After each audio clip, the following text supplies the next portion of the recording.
Rabbi Zilberg for inviting me to speak here tonight. Last year we spoke about Lithuania. This year we're going to please God speak about Poland and Belarus. And I know that all over the world tonight people are looking at different aspects of Jewish history. Rabbi Zilberg certainly gave us the angle that I think one has to delve into, and that is to take out of Tisha B'Av interpersonal messages. How do we relate to the world? How do we relate to our fellow man? Why is it that the third Beis HaMikdash hasn't been built in our day? That's certainly the core and the heart of the day.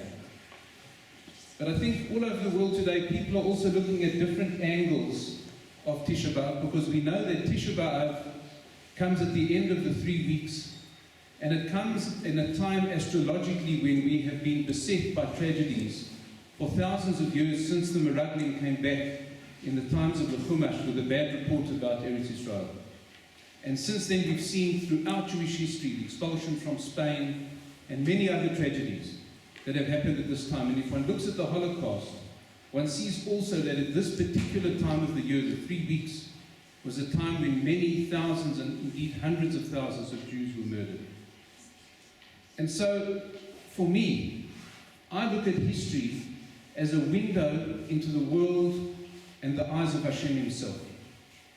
Because by looking back at history, we understand where we are, where we live, who we are relative to where we've come from. And I honestly believe that the fact that each of us are sitting here tonight as observant Jews, as caring Jews, as committed Jews, and thank God that there are millions of other Jews joining us all over the world, each of us is a living miracle and testimony to the unbelievable character of the Jew and our relationship to Hashem himself. We are survivors. Every person here, sitting here, is a survivor by my definition. Because I believe that if it wasn't the decision of a forebear, somebody in our family, that decided to leave Europe, none of us would be sitting here tonight. Just to look at a couple of numbers. How many Jews were living in Europe at the time of the Holocaust, when the Nazis, Yamach Shimon, rose to power? How many Jews were in Europe? First of all, how many Jews were there in the world in 1940? So they say that there were about 17 million Jews in the world just before the Holocaust. There were 9 million Jews living in Europe. What we're looking at tonight is the fact that 2/3 of European Jewry were murdered from somewhere between 1939, 1940 and 1944 going into 45. In a period of about 4 years, we lost 2 in 3 Jews that were walking the streets of Europe, and we lost 1 in 3 Jews in the entire world, across the planet. We are only 80 years away from the Holocaust. That means that all of us are still within the epoch, within the time period of one of the greatest disasters that the world has ever seen, and surely for the Jewish people, one of the greatest disasters that ever happened to us as a people. And I think it's so important that from time to time, and Tisha B'Av is such an appropriate moment, to look back and to see what we've lost. That's important. To see also the remarkable, indomitable spirit of the Jew. That no matter what we've been through, no matter what trials and tribulations we've been through, that we've not only survived, we've not only made a disproportionate contribution to the world, but we have preserved a precious heritage that actually makes us something different, something special. I've said previously that it's quite a remarkable thing to think that the Jewish people, we talk about our 4 mothers, Sarah, Rivka, Rachel, and Leah. 3 of them didn't have wombs. 3 of them couldn't conceive and have children. But through tefillah, they raised themselves above nature. And we in fact come from women that were infertile. And therein, I believe, is one of the secrets in this universe. that the Jews are in the level of 8 in Kabbalistic terms. We're above nature. Nature is the world of 7. We're in the world of 8. And there is no one on earth that can claim the kind of history that we do. And that precious heritage is what this is all about. And passing it on to the next generation. So let's have a look here.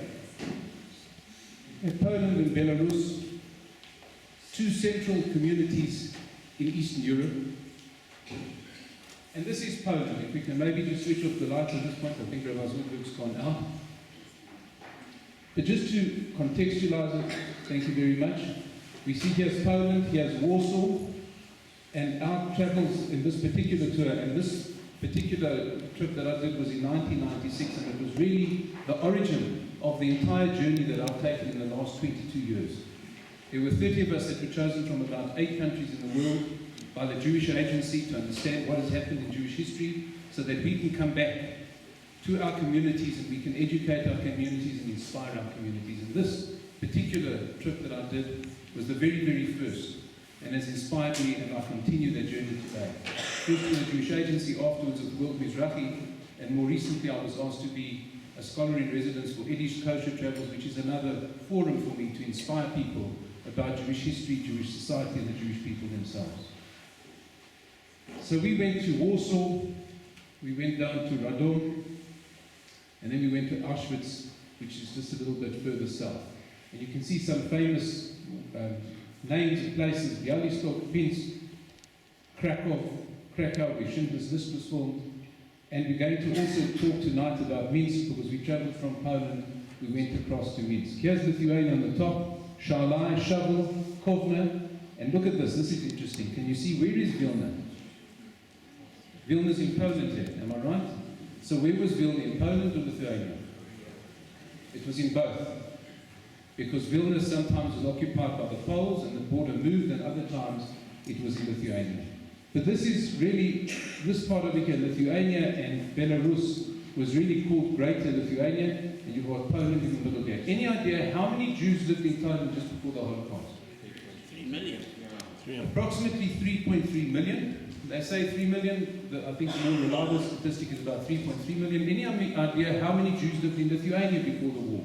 200,000. About 240,000. So you can see that the Lithuanian Jewish community, and about 90% of us sitting here tonight are from Lithuania. That was a small community of about 240,000, and the Jews of the Belarus, which is along this border over here of Poland, which is where I said we're going to go tonight as well, also about 240,000 Jews, 3.3 million Jews in Poland. And this is just some of the statistics. This is in 1933, so that's a number of years before. But just to give you an understanding, the Soviet Union had about 2.5 million Jews. Poland in 1933 had around about 3 million. Latvia, 95,000. Lithuania, it was actually 240,000 before the war, but you can see the numbers over here. Spain, Portugal, very small communities. Austria, you see here, this is the greatest concentration of Jews here in Central and Eastern Europe. And you've got the smaller communities here in the Baltics. Let's have a look at Polish Jewry in the Middle Ages, just to contextualize it. Whenever I speak, I try and give people a history right from the beginning of the community until present day. So the Polish Jews in the Middle Ages, in 1170, Warsaw, the Jews administered the Polish mint, and many coins had Hebrew inscriptions. So the Jews lived in Poland approximately 1,000 years. The Jews lived in Lithuania for approximately 600 years. From 1333 to 1370, Casimir the Great issued a series of charters protecting the Jews. And this is something that we see when I speak about Portugal and I speak about Spain. You see the same thing, that there's initially a golden age, a golden period of Jewish history, and then unfortunately, inevitably, it turns. So this here is still during the golden age of Polish Jewry. 1356, Jews were granted autonomy in their communal affairs. Also, a very happy state for the Jews to be in, where we can run our own government and be almost self-governing in a foreign country. 1388 to 1390, the Grand Duke of Vitovt grants privileges to the Jews and protects them. Once again, throughout Europe, we've seen times when there have been leaders, Gentile leaders, that have been very good to the Jews and given them protection. 1399, the first persecution of Jews in Poland begins. This is once again that flip, that turn. 1407, anti-Jewish riots in Krakow. 1494, Jews restricted to the Kazimierz, that's in Krakow, a suburb of Krakow, in the first Jewish ghetto. 1494, that's about 500 years ago, roughly. Now we jump ahead to Poland during the 20th century to give an overview. In the 20th century, 1939, September the 1st, Germany invades Poland and World War II begins. The Polish army was absolutely crushed in a short time.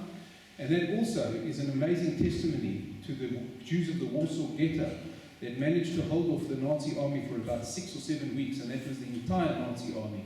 And over here, they just overran the country in a very much shorter time. The SS and the German army cooperated in widespread pogroms and mass executions in Poland. The 21st of September 1939, Heydrich issues directives to establish ghettos in German-occupied Poland. September the 27th, 1939, forced labour announced for Polish Jews. April the 19th, 1943, Warsaw Ghetto uprising begins as Germans attempt to liquidate 70,000 inhabitants. Jewish underground fights the Nazis until early June, and they fought them with Molotov cocktails, which were really bombs that had petrol inside of them, with some primitive sort of wick, and they had managed to smuggle some guns into the ghetto. These were young people, teenagers and people in their 20s mainly, that were the fighters. And they actually were very successful. They killed a number of Nazis that came in an ordinary way with, as soldiers coming in. And because of the amount of German casualties, the Germans then decided that they're not going to try and come in on a one-to-one combat level, but they just decided to bomb the place from the top and just mortared it and literally flattened the whole of the Warsaw Ghetto. They were too scared to actually enter into the ghetto and fight one-to-one. January the 11th, 1945, the Soviet troops take Warsaw, and as we know, it was due to the Soviets that the Nazis actually met their end, because Hitler, tried to bite off too much, and he tried to invade Russia, and that was the end of, thank God, the end of the Nazis. August the 15th, 1945, World War II ends, and Russia annexes Poland, and Poland becomes part of the Soviet Union, as was Lithuania, as was Belarus.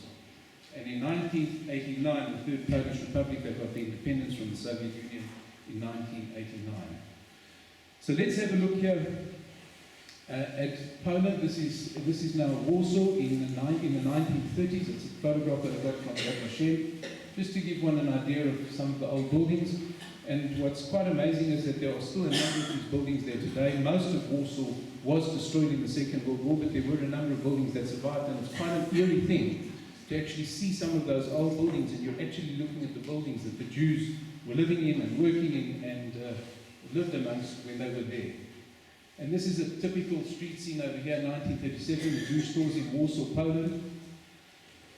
And once again, you see some very similar buildings, similar architecture still standing to this day. And that to me was one of the most incredible things about this trip to Poland and then subsequent trips to Eastern Europe. And that is that I think for all of us, we've really been, I think that as a rule, Jews have been, in particular in South Africa, I think, well educated about the Holocaust, and many of us have had an opportunity to talk to survivors, to talk to people in our family. And by the way, I can just say in brackets that there are many people that regret that they were unable to speak to grandparents or parents when they had the opportunity. Sometimes it was because the parent or grandparents didn't want to speak about it. And it's a conversation in itself. But I think we've been quite well educated about the Holocaust. But I think, for me, when you walk on those streets, you actually feel the energy of the place. When you see the buildings, when we walked into Auschwitz, the concentration camp, you know that we all know what it looks like, that Arbeit macht frei, and you walk through those gates and you walk into the barracks. It's something indescribable. And it affected me so deeply, and so many people on our trip as well, that when I came back, my therapy was actually sitting at the Bejaka Library and just reading for hours, and that reading and that research has never stopped. And I guess that was the aim of taking people there. So I understand that heritage travel, and particularly I've heard that there are a lot of people that don't want to go to Poland, they don't want to go to Lithuania, because it represents death and destruction. But I think that on the other side, if it's an opportunity to really be inspired, first of all, for me to go back as a practicing Jew, I believe that that's my revenge. That the Jews that were there, that are buried there, should know that the Jews davening on the top, walking, and walking as proud Jews in that country. For me, that in itself is a kind of a revenge. And also that we should be able to come away from these experiences inspired with greater devotion and greater inspiration in our daily lives as Jews. German troops parade through Warsaw after the surrender of Poland. This is in 1939. Those famous jackboots, or infamous jackboots. The most sophisticated and cultured people on earth became, as we know, savages that the world has never seen before. And this is some of the Soviet architecture, because I told you that Warsaw was razed to the ground. And the Soviets soon built these massive places where they could show their might and have military parades. So this is the kind of architecture that I found there in 1996, and some of it still exists. The Nożyk Shul of Warsaw, Poland was the only shul. There were about, I think, 500 shuls in Warsaw, probably even more, but in central Warsaw. This was the only one that survived them all because the Nazis, used to use it as a stable for their horses. But thank God we still have the shul, and it has been restored, and we were able to actually daven here in Tuminionim, the chief rabbi of Poland, Michael Shudrich. And this was a minion that we had over there. You can see that some of the photography over here is a little bit compromised because when I came back in '96, I was using the old style slide projectors, which many people would not be familiar with. There's some that would be, and they were converted from those original early slides. But I'm very grateful that Hashem put it in my mind not to just take an ordinary camera, but to take slide film in those days they used to call it, so that I could actually show it to people. And my talking circuit really began in '96, sharing all these stories and insights and history. And obviously it's evolved over the years as I've learned more and picked up more. Now this part over here was a part of Warsaw that was completely razed but was restored from photographs by the Polish government with the old original architecture of Warsaw. And this over here is a memorial to King Sigismund I, and he represented one of those benevolent leaders that we were talking about before that was good to the Jews. And this was really during the golden age of Polish Jewry. And King Sigismund used his own cavalry, his own horses, etc., for the inauguration of the Ramor, Rav Moshe Isilis, who was, as we know, the Mechaber of the Shulchan Aruch for the Ashkenazim in Poland. And this is a photograph that I took of the map that our guide was using in Warsaw. And this over here, this area here, is the Warsaw Ghetto. And over here is what is a place where the railway line, where people used to get onto the carriages of the railways. They were lined up here often by the Jewish police, unfortunately. I don't think that there was ever one religious Jewish policeman, or kapo, as they used to call them in the concentration camps. But there were certain people that were enlisted, and they had to make sure there was, of course, the Judenrat. The Judenrat was a Jewish appointed body by the Nazis in order to administer the Jews in the ghetto, and they were given quotas each day, how many Jews had to be at the railway siding, and there was the line going to Treblinka. Photograph of the deportation from the Warsaw Ghetto to Treblinka by train, and this is those three lines that I showed you in that earlier slide. This is the Umschlagplatz, as you can hear, it's a German word, where 100,000 Jews from Warsaw were deported to Treblinka, and altogether 1 million people were murdered in that particular concentration camp. 2.5 million people were murdered in Auschwitz, between 2 and 2.5 million. And you know, it's so difficult for us to even contemplate these numbers, and that's why I try and stay away from numbers, because it's so impersonal. And that's why I try to bring the anecdotes and flesh out and put faces to these numbers, so that we can begin to appreciate what an enormous tragedy we suffered. And this is over here in Treblinka, a memorial to the Jews. And that over here is one of the original walls that was built by Jewish slave labor in the Warsaw Ghetto. That's the wall as it was then. And there were 3 phases in the Holocaust. The first stage was isolation, and that already started in the late 1930s, where Jews lost their positions at work. They were at the university, they could no longer hold positions of authority in politics, in all areas of leadership, in business as well, in professions. Then there was ghettoization, where at a certain point in time the Jews were told that they've got to move all their possessions and they've got to move themselves and their families into very small areas, like we saw the Warsaw Ghetto. And then finally, elimination was from the Umschlagplatz to various places of mass execution. And there were 1 million children that were murdered in the Holocaust. And this is in the Warsaw Cemetery, and this is a little memorial over here to those 1 million children, and there are photographs over here of some of the children. The Warsaw Ghetto Uprising, this is a memorial in the actual place, in the ghetto itself, in what was the Warsaw Ghetto. And it really celebrates Mordechai Nilevich, who's represented by this figure over here. This is Mordechai Nilevich. He was born in 1919, and he died in 1943. So that means he was about 24 years old when he led the Warsaw Ghetto Uprising. So it was young men like this that led that tremendous attack on the Nazis. And the uprising was from the 19th of April until the 16th of May 1943.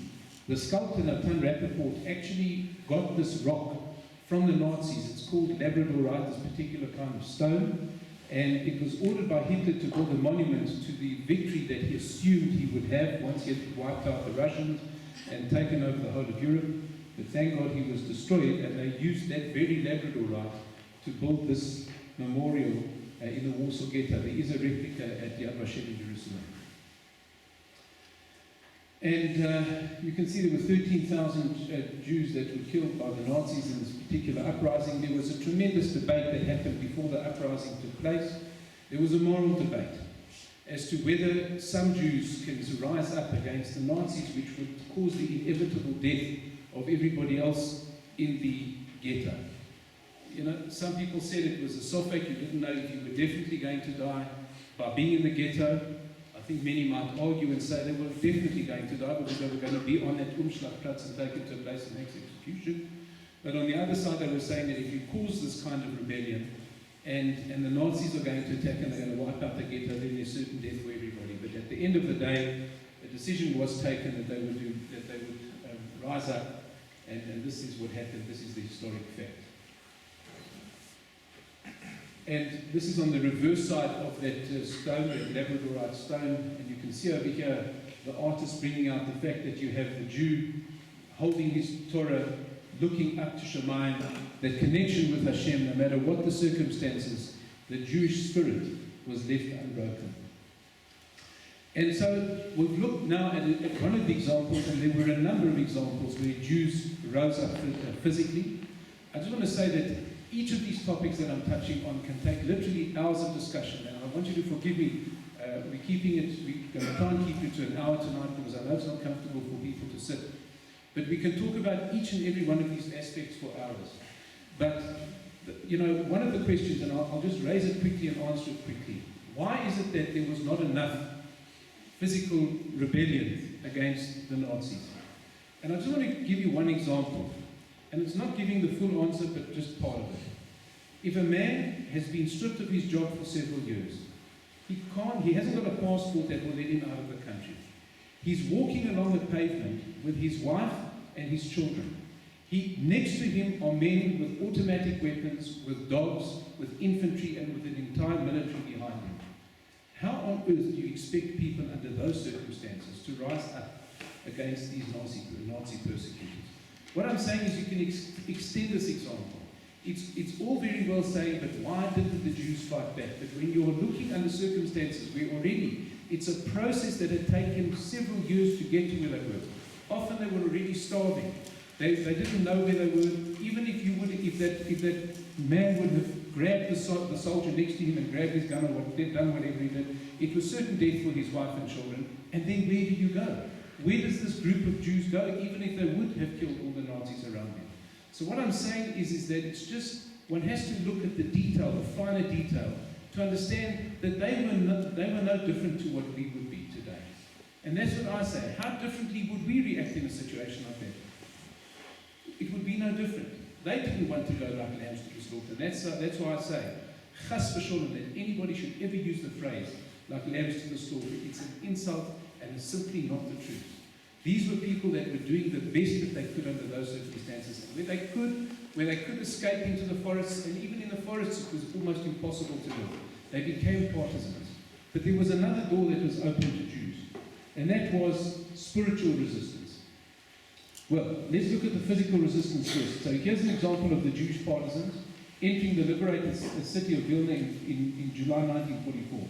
Despite overwhelming obstacles, scholars believe that 20 to 30,000 Jews participated in partisan units in the forests, where they carried out daring raids and rescue operations. Members of the United Partisan Organization, FPO, took part in the liberation of Vilna by the Soviet Army. And then there was spiritual resistance. And this is something I think which all of us can relate to as well. The indomitable Jewish spirit could not be subdued by the nightmarish torments of hell that was the Warsaw Ghetto. Contrasted by the depraved character of the German oppressors, Jewish unselfishness and morality shone all the more brightly. We couldn't control our physical circumstances. That was completely overrun by people that were oppressing us and that had locked the place up virtually. But what we did have was how did we behave as people, which is what Rabbi Zilberg was talking about earlier. That which we can control is our response to our environment, our interpersonal relationships. People living on the brink of starvation organized trade schools, maintained underground classes and seminaries for students, wrote books, published newspapers and collected Torah scrolls and holy books for safekeeping. Above all, the Jews of the Warsaw Ghetto kept their Yiddishkeit with utter self-sacrifice. There was a young boy, I've got a book of Schlar's that were asked during the Holocaust. His teeth had been kicked out by a German guard because he was looking for scraps of potato in Warsaw to bring back to the Warsaw Ghetto. And a Nazi guard had found him and kicked out his teeth. And he went to ask his Rebbe if, he was a Chassid, and Chassidim can't eat gebrochts, which is when you mix liquid, when you put liquid with matzah. And he wanted to know, because he couldn't chew the matzah, would it be okay, although he has a minhag in his family not to eat gebrochts, if he could eat gebrochts on Pesach that particular year? That's the level of the shayla. Not why my teeth were kicked out, but can I break the family traditions, not halacha, to observe Hashem's Torah? In spite of the prohibition against any prayer meetings, they maintained daily minyanim, held classes in Torah and Talmud, and meticulously observed the mitzvahs. There was even a group of young Torah scholars who steadfastly refused to shave their beards and cut their payas, risking their lives every moment of the day. As we know, a Jew only has to give his life or her life for three things. As we know, the three cardinal sins: murder, sexual immorality, and idolatry. But it says also in halacha that b'shas hashmad, that in a time of destruction, even things which are not those three, if you're going to cause a kiddush Hashem by dying, then you should even put yourself at risk. And that's what these guys did. They kept on their beards and their payas, even though they knew that they might be killed for doing something like that. The Jewish police, who played a shameful role during the Holocaust, were without exception assimilated Jews. They didn't understand the concept of V'ahavta l'reacha kamocha. And this is from a book that I read called Glimpses of Jewish Warsaw by Rabbi Yossi Alfasi. We then went through Radom, the town of Radom, and the reason I took these pictures is that in many of the old towns, and as you remember last year, for those that came to hear me speaking about Lithuania, and I know that there are a number of people in the audience tonight here that came with me to Lithuania, and we had an incredibly moving trip. We actually went into some of the shtetl, and it's amazing. It's like going back in a time capsule, because you literally see the streets and the buildings where the people live. Just also thank you to Dr. Glassman for filming tonight and always putting it on YouTube. I really appreciate it. He was with us in Lithuania.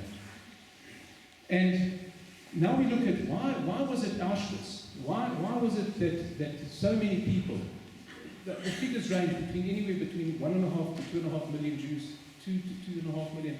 It's a huge number. The exact number doesn't concern us right now. But why was Auschwitz chosen as the biggest death camp in Eastern Europe? So have a look. Auschwitz was basically the center of a whole network of railway systems. So a Jew could be put on a railway line in The Hague, for example, in Brussels, in Prague, in Berlin, in Kovno, Lomža, that's the town that we're just over now, Lublin, Budapest, Belgrade. So literally, you have over here a system of railways that the Nazis, and this was part of their genius, that they used existing infrastructure in each of the places to maximize using their technology and their genius for organization. They used all of that against the Jews, and that's why it was Auschwitz where most of the murders took place. The entrance, Arbeit macht frei. Auschwitz actually was an existing town called Uświęcim, and it was a Polish town. In fact, my wife's grandmother was born in Uświęcim when it was still under Polish rule. And there was a military barracks in Uświęcim, and the Germans gave it the name of Auschwitz, and then they built on, if it was a single-story building, they made they made it a triple story, and that's when they put the double barbed wire around, etc. So it was, once again, as I've just said, an example of where the Germans used existing infrastructure for their own purposes. And of course, once again, Arbeit macht frei. Just to touch on a point that we can dwell on for a long time, but the deception. You see, the German Nazi, it wasn't only about infrastructure, it wasn't only about engineering. They understood the head of the Jew as well. And they used one of our greatest strengths and turned it, so to speak, into weakness, if you can call it that. The Jew, I believe, is one of the most optimistic people on earth. The Jew always believes in a future. We sit on Tisha B'Av, yet we call it a moed. It's a kind of a yontif. We don't say tachanun. Even in the depths of our despair, we still see the positive. Tisha B'Av one day will be a yontif. That's the Jewish spirit. We don't get sucked in and totally dwell in that misery. That's the eternal optimism that I talk about, the eternal optimism of a Jew. So what do? They sold us a lie. They said to that man that was walking with his wife and his kids down the street in Warsaw, surrounded by Nazis, they didn't say, we're taking you to a gas chamber. They said, we're relocating you. When the Jews got on at the Umschlagplatz to go to Treblinka, they told that they were being transferred elsewhere. There were fake contracts that were given to people in the ghettos, where they bought businesses. It had a double reason. Number one, they extracted diamonds and jewels and the last bit of money that the Jews had, because they would pay for the ability to have those contracts, because they were going to be settled in the East. And the second thing was that it would stop the man from rebelling. Why would you want to kill the Nazi guard next to you if there's a chance that you and your children and your wife, you've just signed a contract, will be moved to the East to live elsewhere, and you have a contract to show it? That was that German genius, that evil genius. And this was also, Arbeit macht frei. All we want is your labor, and then you will be free. They never said you're on your way to your death. Just giving you layer after layer of reasons that will make you, I hope, look at it in a lot more depth and without the superficiality that a lot of people look at these issues with. Part of the deception. You walked into Auschwitz, you were greeted by an orchestra. Jewish musicians were playing music, violins, percussion, an orchestra. In 1941, I saw this very building. As you walk in the gate of Auschwitz, on the right-hand side was this building, and in front of it they showed us where the orchestra was. And you see groups of people, as you walk in, you see groups of people being marched out to work, and you say, where are they going? They're going out to work, and they'll come back at night. The deception didn't end. How did they bring the gas into Auschwitz? In Red Cross ambulances. Nobody was panicked. It's work as usual. This is a work camp. But the work camp was surrounded by double electric fences.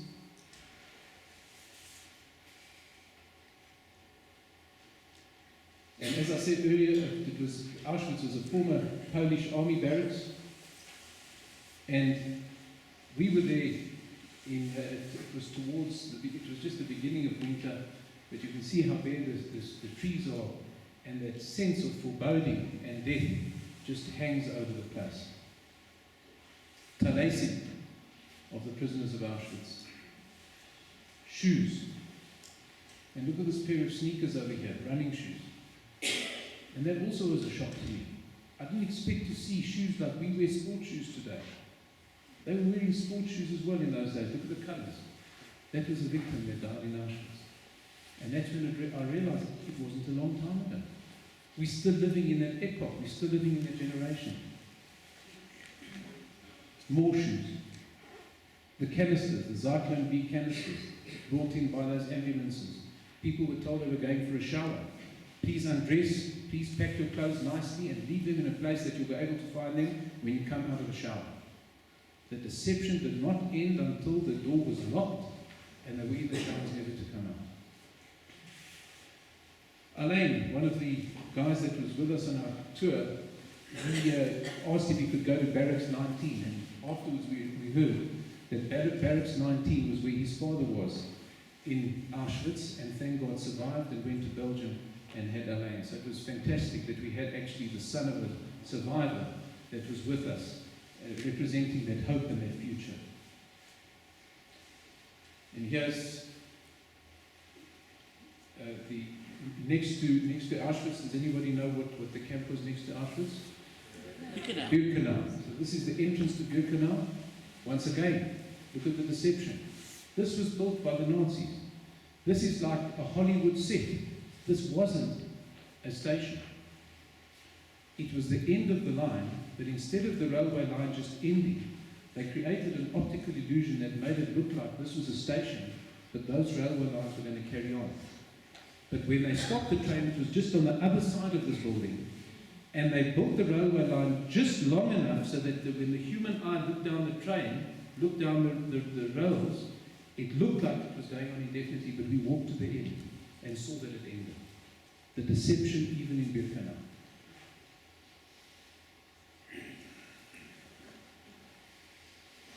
And that's what it looks like today. That's the photograph we used for the poster for tonight. Selection. The deception continues. They have a doctor. Anybody remember his name? Mengele. A doctor that took the Hippocratic Oath, selecting out those people that would be good for the labour force and those people that were not good.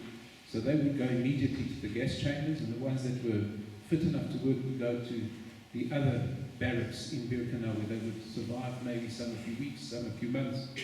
Very rarely a person survived more than a couple of months, but there were some people that survived Birkenau. In the barracks, 6 people lying on a bunk full of lice, starving, etc.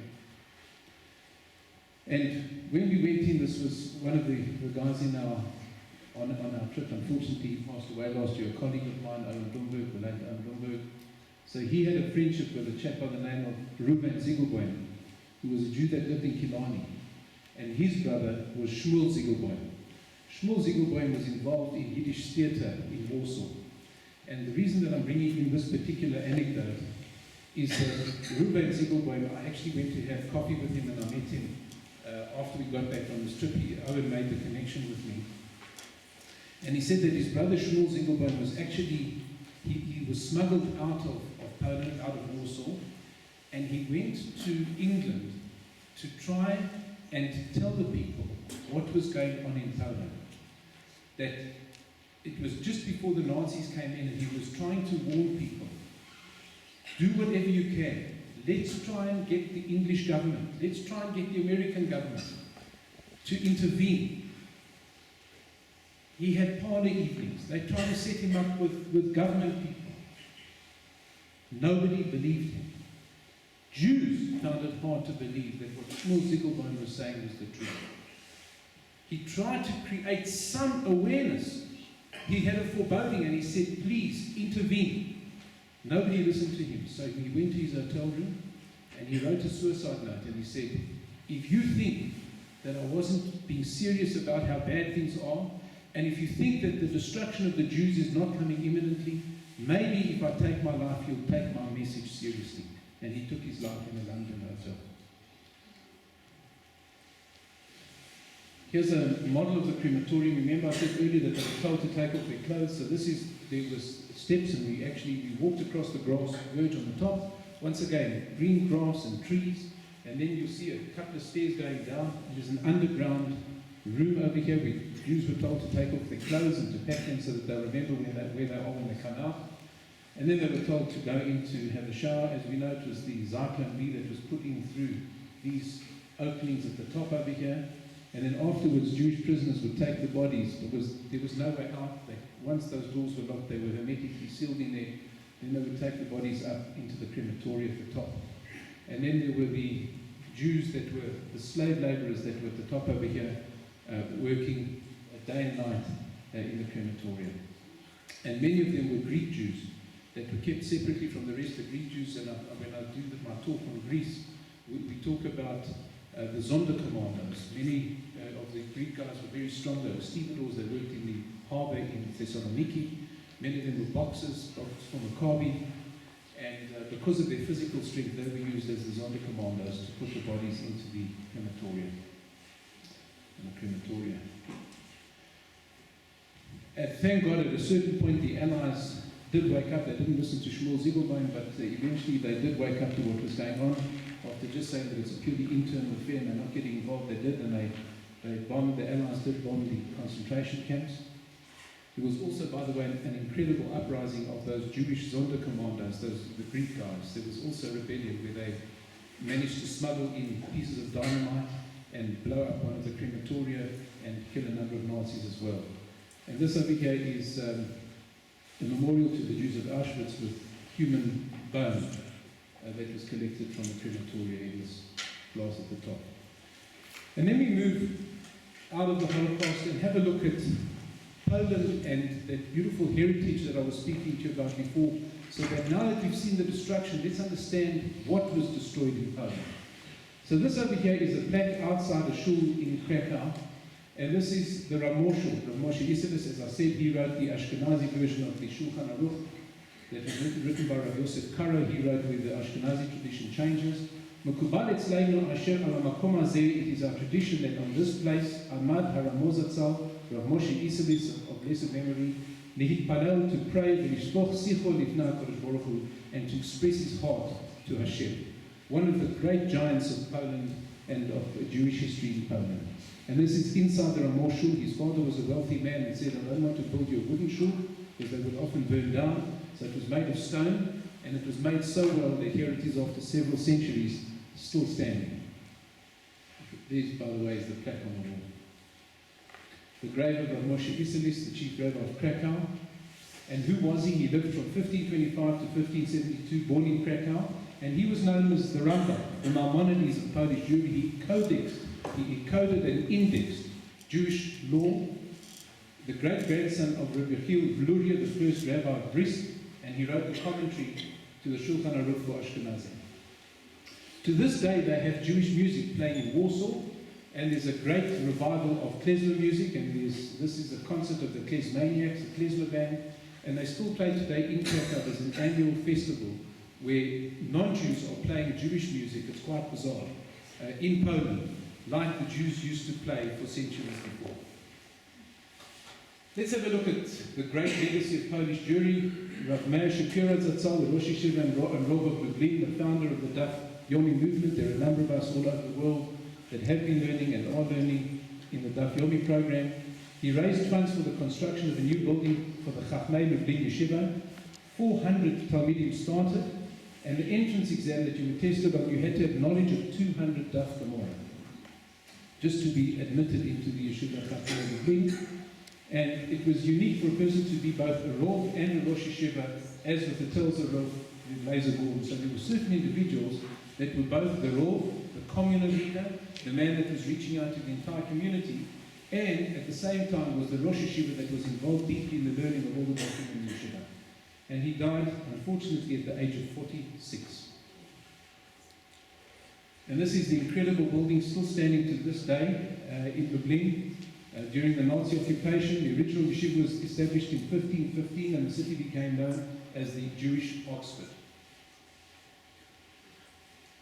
The next great person that we know from Poland, in fact, he was from a place called Radin, which is which I visited, and we visited with our group, which is in Belarus today, but it was once in Poland. as I said, the borders moved like we saw in Vilna as well.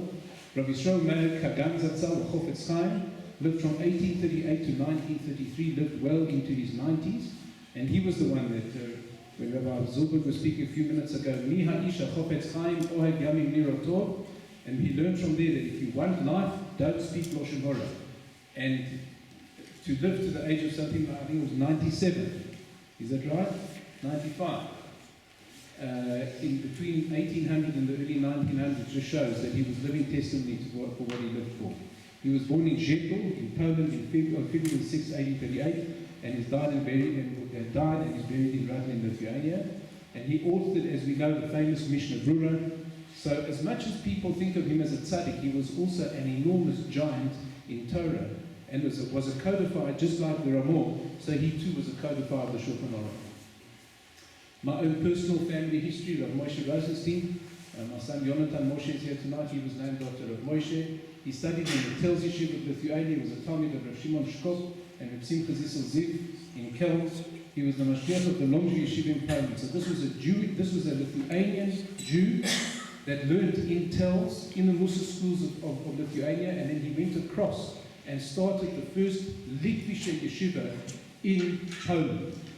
And it was modeled on the Litvische Yeshivas together he built it with Rebbe Eliezer Shulovitz in 1883.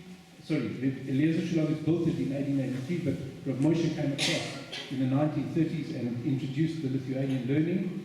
And the Rosh Yeshiva during his time was Rabbi Phil Mordechai Gordon, and he lived from 1880 to 1941. Then you had the huge Hasidic community in Poland. And you had the famous Gererim, and the place, what we call the Gera Hasidim, it's because the place was called Gora Kalavaria. Gora Kalavaria became Ger. And you have the Chidusha Harim, Rav Yitzhak Meir Alter, in the 1800s, the Sfas Emes and the Imre Emes, a huge dynasty of Gera Hasidim who are today all over the world. And really, to bring this right up to date, I thought I'd just put this insert into what is actually happening at the moment. For those that have been following the news, there's been a tremendous amount of publicity given to what the Polish government is doing today in 2018. The Polish government wanted to pass legislation that it was a crime to link the Poles with the Holocaust and to say that they were perpetrators of the Holocaust. We know as Jews that just the knowledge that the Nazis were coming to Poland gave license to the Poles to start murdering Jews wholesale. We know how the Poles stood idly by and allowed a place like Auschwitz to operate just outside of town. We know that Poles pointed out hundreds, if not thousands, of Jews and collaborated with the Nazis. But the Polish government in 2018 wants to say that they were all victims of Nazi fascism, and I'm not denying that. There is a point to it that the Nazis did invade their country, did subdue them and subjugate them, but there was an enormous amount of cooperation. In the countries where there was large cooperation, like Lithuania, Poland, Belarus, etc., 90% of the Jews were killed. Every country where there was resistance, the percentages dropped. That we do know. But now the Polish government wants to criminalize anybody that dares to say that the Jews perpetrated the Holocaust. For years, Polish officials have struggled to fight phrases like Polish death camps. In fact, I wrote an article which I sent to the Polish embassy because I wanted each ambassador to write a letter of introduction for me, and I wanted to publish it. When the Polish embassy saw my caption of Poland, a Jewish graveyard, they went ballistic. And I never got an endorsement from them. And I didn't realize that, and it was only now in 2008, I sent my article about 2 or 3 years ago. I didn't realize how deep it was that they don't want anybody to say that all the Jews died in Poland. 2.5 million died in Auschwitz, and 1 million died in Treblinka. Those are all places on Polish soil.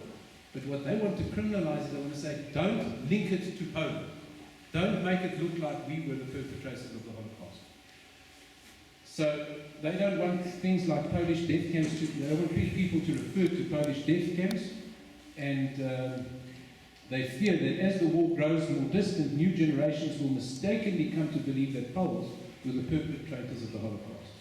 The law, however, sparked a dispute with Israel, where Holocaust survivors and officials fear its true aim is to repress research and debate about Poles who killed Jews during the war. And I can tell you there's a similar battle going on in Lithuania, where the Lithuanians also want to revise history, and they want to say that they were also victims of the Holocaust, just like the Jews. And in fact, they had the audacity to lay charges against 2 Jewish women partisans that are still alive in Vilna today and prosecute them for war crimes. That's how far this revisionism is. And that's why people at Yad Vashem and in the Knesset in Israel are fighting the Poles and saying, this is the beginning of trying to rewrite history and exonerate your role in the war and wiping out 90% of the Jews in your country.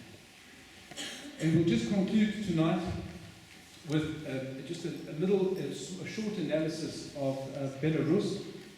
As we saw, Belarus is on the eastern side of Poland. This was a shul at the back, and what the Russians did was all the shuls that remained after the Holocaust, they converted into music halls and schools, hospitals, etc., etc. So here, these poles, these columns were built outside as a new facade, and it's an example of many buildings in Minsk and other places where they renovated them for their own purposes. So as we know, the Jews survived the Holocaust, and in 1945 became subject to communist rule in Eastern Europe and throughout the Soviet Union. And the reason that our group was taken into these countries, and this was really in '96, which was also very early on in the work of the Jewish agency in these countries, and we were actually able to see Jews that it was beneath the radar. They didn't want the Gentiles, they didn't want the Belarusian government to know, but this was a secret classroom that I was sitting in with these Jews from Minsk, and they had brought in a teacher that was teaching them Hebrew that was flown in from Israel to start educating these people, because the biggest problem that we had in bringing back the Jews that had survived the Holocaust, that were now under Soviet occupation, was that they were deprived of their Jewish education. No Hebrew, no prayer books, no tefillin, hardly any functioning shuls. There were one or two. There was the Archipova shul, for example, that I've been to in Moscow, where there were Jews that were allowed to daven, but generally they weren't. So you had to start from ground level. So what they did was they used to bring in young Israelis and other people that would get friendly with Jews in the street, and they would get friendly on a social level. They would invite them, they had social clubs with pool and other games, start conversations with these kids. And then some of them would confide in them that they were actually Jews. Some of these Belarusians would confess that they were Jews, and then afterwards they would get them into learning programs like what was happening in this classroom. And this over here, this guy with a striped shirt, was a Belarusian young man that had been brought in through that social network, brought them back to Yiddishkeit. He then eventually went on Aliyah and was in the army for 3 years as a tzamchan. And then they sent these guys back to Belarus, so that these guys who are speaking Russian can then talk to their friends and encourage them also to come forward and to make Aliyah and eventually leave these countries. This is a pit called Yama, which is in the center of Minsk in Belarus. 6,000 people are buried in this particular pit, right in the city center of Minsk.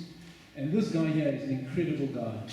Leif Ruderman, our group was introduced to him, and these are also the most incredible things, that when you go back to these countries, and I think you have to go in a way where you connected with people like this.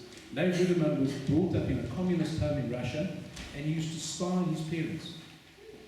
The Russian schools used to tell their children to say what was happening at home, and he thought it was, inverted commas, a mitzvah to say what his parents were doing. He would report. Can you imagine that? Your own children in your own home are spying on you and telling the KGB about what's going on in your home.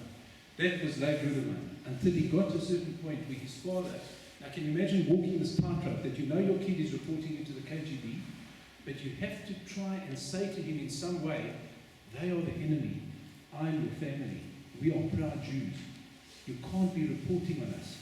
He managed slowly to turn Leif around. Leif himself then went to Israel, educated himself, and has spent his whole life and has been responsible for 30,000 Jews. leaving Belarus and going around here. Right next to Yama, you see over here some of the original houses occupied by Jews. This is very typical of a shtetl house that you would find throughout Lithuania, and you found it here in Belarus as well. These are the kind of homes that our grandparents, great-grandparents used to live in. Some of them are still standing. This was the Jewish graveyard in Minsk, which today is a park. Another famous lady that came out of Poland that we have to mention tonight, and we've just got a few minutes before we end, Schlar, born in Krakow, Poland, born into a Hasidic family, educated in a Polish public school, worked as part of her life as a seamstress. 1914, they went to Vienna in Austria, and she saw the need to educate Jewish kids. So just now we were talking about educating kids under communism. Here was a woman that woke up and said, hang on a second, Jews in Poland, Jewish women in Poland are not getting a Jewish education. And with the blessing of the Belzer Rebbe, she opened a school and a library for Jewish girls in Krakow in 1918. She named it Base Yaakov. Initially there were 25 students and it grew into an impressive educational network. By the time of the passing, there were 200 schools attended by 25,000 students all over Eastern and Central Europe. Another giant that came out of Poland 1883 to 1935. The Jew is the emblem of eternity. He who neither slaughter nor torture of thousands of years could destroy. He who neither fire nor sword nor inquisition was able to wipe off the face of the earth. He who was the first to produce the oracles of God. He who has been for so long the guardian of prophecy and has transmitted it to the rest of the world. Such a nation cannot be destroyed. And I hope, ladies and gentlemen, in the short time that we've had together, that we've touched on that eternal spark of the Jew, how we've risen, what we've done in the world, how under the most incredible circumstances we have come through. We've held on to that precious, precious heritage. And please God, all of us should have the strength and the wisdom to continue with that heritage until the coming of Mashiach. Who said this? The Jew is as everlasting as eternity itself. A non-Jew, Leo Nikolaevich Tolstoy, said that in 1908. Thank you very much.